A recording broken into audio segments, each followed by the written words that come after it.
In this video, I'm going to show you how to replace the rear bumper on this Ford F-150. Let's get started. Let's start by disconnecting the license plate light bulbs. That way the harness is out of our way. If you reach up in here, you can press on the little locking tab, pull this connector out. A lot of times it'll be stuck from sand buildup in there. So if it is, just wiggle it back and forth until it pops out, and do the same to the other one. There are two, one on each side of the license plate. On each side of the bumper, all you have to disconnect is the two 10mm bolts, one on the bottom and one on the top, that holds the chrome part of the bumper, the corner piece, onto the impact absorber / tow hitch receiver here. And like I said, they're 10mm in size, so take this one out.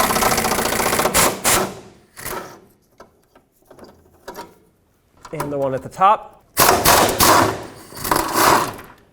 There it is. On the other side of this top bolt that we just undid, there will be another one, a little bit more difficult to reach. Definitely need a swivel and extension for this one, but once you get to it, remove it. It's also a 10mm just like the other ones.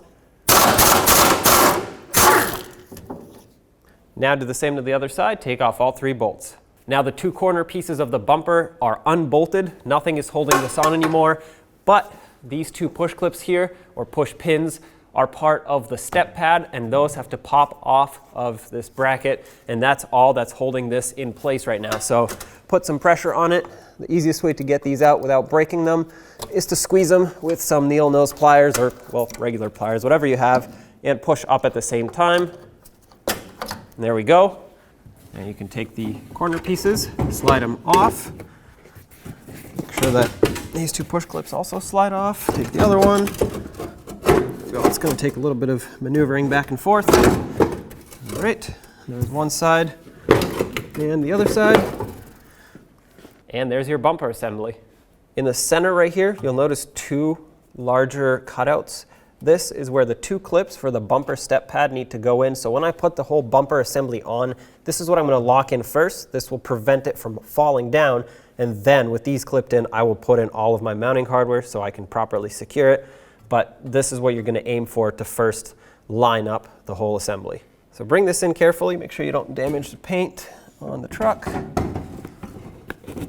Okay. And it's basically impossible to see these clips here, but you're going to have to feel for them. Push it in. They'll fall into place. Oh, there we go. Those just locked in. So I know that it's locked in and secured here. It does have a little bit of an adjustment left and right, but it looks like I'm pretty centered and lined up. So at this point, let's raise this up and put the mounting hardware on the sides here. Let's put these bolts back in.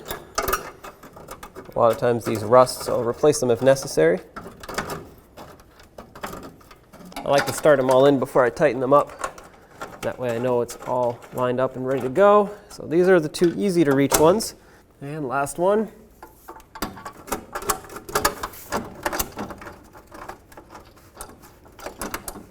Okay, they're all started. Let's tighten them up. Now with all of them started, let's snug them all up. For the bottom one, as I tighten, I'm going to push the bumper in. And at this point, the top one should be perfectly lined up, so just go ahead and tighten it. And of course, if you haven't already, do the same to the other side. Don't forget to connect the license plate light bulbs. Make sure they click. Do this on both sides. When only the best will do, demand TRQ. The only company that lets you view before you do. TRQ is committed to offering the highest quality aftermarket auto parts that are engineered for peace of mind.